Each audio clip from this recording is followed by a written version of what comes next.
So the first step on removing the radio from a 2016 Volvo S60 is to remove this dash piece. We're going to start with the vent piece and then eventually move down to this trim piece. You're going to want to start with a panel tool to pop this first piece out. You do want to start in the bottom corner and release these two clips, and then the top pulls out pretty easily as you work your way around. Behind the AC vents is this wiring harness to the hazard lights to unplug. With the vent panel removed, there are 6 T20 screws to remove.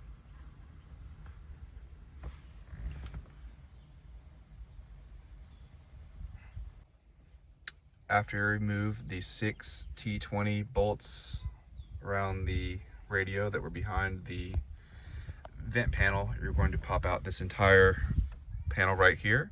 You can just start on one of the sides and pop out. It releases forward first. Then once you have this top section pulled out forwards, you'll pull straight up to release.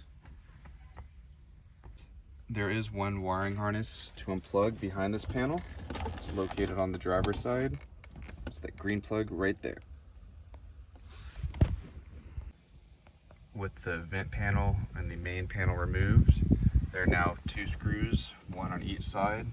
They're T20s of the CD mech to remove, and then you'll have access to the back of it to plug in the UNAVI unit.